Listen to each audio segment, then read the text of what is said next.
BBA, BCA, BCom computer కోర్సులో 100% placement లభించే ఏకైక డిగ్రీ కాలేజ్ కూకట్పల్లిలోని i3 డిగ్రీ కాలేజ్ 8367215215. ప్రస్తుతం మనతో పాటు ఉన్నారు బీజేపీ లీడర్ మాధవీలత గారు. ఒక్కసారి ఆమెతో మాట్లాడదాం. పెహల్గాం ఇష్యూపై ఎలా స్పందిస్తారో చూద్దాం.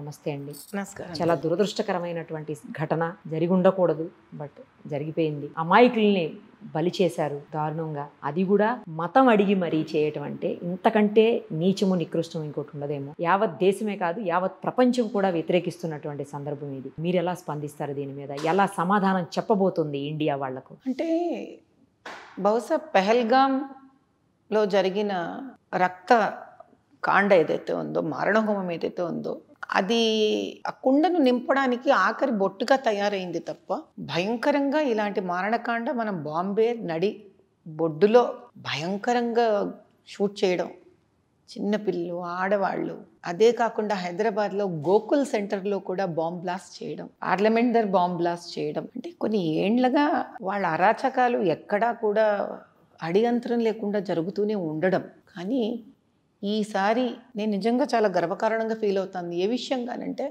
భాజపా లాంటి ఒక సర్కారు గవర్నమెంట్ ఉండడం సెంటర్లో, అటు అమిత్ షా గారు, నరేంద్ర మోదీ గారు దీన్ని చాలా ఒక ఆత్మాభిమానంగా, తన వాళ్లను కోల్పోయిన బాధగా పర్సనల్గా తీసుకోవడం వల్ల ఇక్కడితోనైనా దీనికి ఒక మూతోడు జవాబు అంటాం, మొహం పగలగొట్టే సమాధానం ఇచ్చే ఒక పరిస్థితిలో మనం అందరం ఉన్నాం. మీకు ఎందుకంటే మీకు ఓపెన్గా ఇంకో విషయం చెప్తాను. మీకు హైదరాబాద్లో గోకుల్ చట్బండార్ దగ్గర ఎప్పుడైతే బాంబ్ బ్లాస్ట్ జరిగిందో, ఆ దుండగులు ఎవరినైతే వీళ్ళు టెర్రరిస్ట్కి సంబంధించిన దుండగులు అని గుర్తించడం జరిగిందో నేషనల్ లెవెల్లో, ఆ దుండగులకి, టెర్రరిస్ట్లని గుర్తించబడిన వాళ్ళకి వీళ్ళు ఇంకా పూర్తిగా గుర్తించబడలేదు, వీళ్ళకి న్యాయం జరగాలి, వీళ్ళకి న్యాయవాది కావాలి అని భయంకరంగా దారుణంగా సపోర్ట్ చేసిన వ్యక్తి ఈరోజు ఇదే వ్యక్తి ఒక మార్పు చేయడం, లేదు చాలా అన్యాయం అయ్యింది అనడం,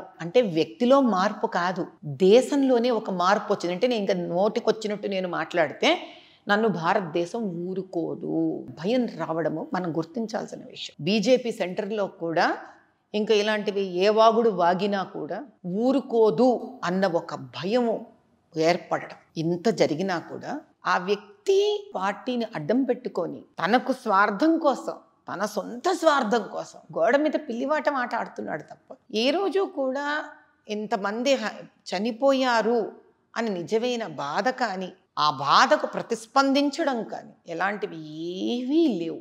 ఎందుకంటే మీరు ఇప్పుడు కూడా ఒక స్టేట్మెంట్ వచ్చింది, మన అమిత్ షా గారు ఇచ్చారు, ఘర్మే ఘుస్కర్ మారేంగే. ఆ స్టేట్మెంట్కి నీకు ఎందుకు ఎక్కడో ఏదో ఆవేదన వచ్చేసింది, నీకు ఘర్మే ఘుస్కర్ వహి బైఠ్ అంటాడా? అంటే ఏం చెప్పదలుచుకున్నాడు? అమిత్ షా గారి భాష ప్రకారం అక్కడ వెళ్ళి మేము నా ఇంట్లో దూరి నా వాళ్ళని చంపిన వాళ్ళని మేము ఊరుకోము, ఈసారి వాళ్ళ ఇంట్లో దూరి వాళ్ళని చంపుతామన్నది భావన అనుకుందాం, ఒక కామన్ మ్యాన్ లాంగ్వేజ్లో. దానికి నువ్వేమిస్తున్నావు సమాధానం? ఇక్కడి నుంచి నీ వాళ్ళు వెళితే అక్కడ ఉండిపోతారు అంటే ఏం చెప్తున్నావు? పాకిస్తాన్ అరెస్ట్ చేస్తుందనా, లేకపోతే అక్కడ వాళ్ళు మన వాళ్ళని చంపేస్తారనా, మన వాళ్ళు ఏం చేసి రాలేరనా? ఏం సంబోధిస్తున్నాడు ఆ వ్యక్తి? మనము దాని మీద concentrate, we need to understand that అతను మాట్లాడే ప్రతి మాటలో దేశం పట్ల ఒక ద్వేషము, ఏదో అటు పక్కన పాకిస్తాన్ వాళ్ళ పట్ల ఒక ప్రేమ, అది కాన్స్టెంట్గా కనిపిస్తూ ఉంటుంది. ఏదో ఒక రెండు మాటలు మాట్లాడి వదిలేస్తున్నాడు తప్ప ఏదో కంట నీళ్లు కార్చి, లేదు మేము కూడా ఒక జులూస్ తీసాము అంటే మన వాళ్లే వాళ్ళతో చేతులు కలిపిన పరిస్థితి ఎందుకు లేదు అని అడుగుతున్నాను నేను. కడుపు మండాలి కదా, ఎందుకు లేదు నీకు అసలు ఆ బాధ ఎందుకు? నువ్వు ఈయన ఒక మాట అనగానే నువ్వు ఇంకో మాట చెప్తున్నావు. సరే, మొన్న ఆల్ పార్టీ మీటింగ్ జరిగింది. ఆల్ పార్టీ మీటింగ్ జరిగినప్పుడు మిగతా వాళ్ళందరూ కూడా లేదు గమ్మున బయటకు వచ్చి మనం దేశానికి ఏదో రకంగా మనం నిలబడాలన్న ధోరణితో మాట్లాడితే నువ్వు మాత్రమే అనుసరిస్తున్నావు. ఎలా నీళ్లు ఆపుతారు? నీళ్లు ఆపడానికి వీళ్ళు ఏం పెద్ద నీళ్లు ఆపే వసతులు చేసుకున్నారు? నీళ్లు ఆపడానికి ఇప్పుడు మనం సింధు మనం ఆపుదాం అనుకుని, ఇండస్ వాటర్ని ఆపుదాం అన్నట్టుగా అన్నారు పెద్దలు. లేదు మనం ఆపాలి, మనకి ఇంత అన్యాయం చేశారా అన్న అనాలి నువ్వు. అయ్యో పాపం మరి ఏంటి నెక్స్ట్ ఆలోచన ఏంటి వీళ్ళదని అనాలి. ఎట్లా ఆపుకుంటారు? ఆపే వసతి ఉంటే కదా. అంటే డ్యాములు కట్టుకున్నారా? ఏం ఆపుతావు నువ్వు? ఏదో చెప్తున్నావు అంతే, ఏం ఆపుతావు నువ్వు లాగా అన్నాడు సమాధానం. యుద్ధం జరుగుతుంది, ఖచ్చితంగా జరగాల్సిందే. మోడీ గారు అదే, జరగాల్సిందే. మీరు కూడా దానికే సపోర్ట్. ఎన్ని రోజులు ఇట్లా కూర్చొని ఉంటాము? నేను చావాలని రాసుంటే ఈరోజు రోడ్డు మీదకి వెళ్తే ఒక బండి వచ్చి కొడితే చస్తానమ్మా నేను. చెప్పలేమండి అదంతే. సరే కోవిడ్ ఏ యుద్ధం అమ్మా? అదే కదా, ఎంతమందిని పోగొట్టుకున్నాం కోవిడ్ లో మనం. తెలిసిన ఇలా వాళ్ళు చస్తూ నీళ్ళు బతుకుతామమ్మా, భయంలో చస్తూ జో డరావో మరా. వాళ్ళ భయం వచ్చిందంటే మనం చచ్చిపోయినట్టే. జీవితంలో మనకి ఇంకా శాంతే లేదే. పోనీ వాడు ఎక్కడికి రాలేదు అలా కూడా మాట్లాడదాం. హైదరాబాద్ వరకు రాలేదా దుండగుడు? బాంబే వరకు రాలేదా? ఢిల్లీ వరకు పోలేదా? కర్ణాటక వరకు వెళ్ళలేదా?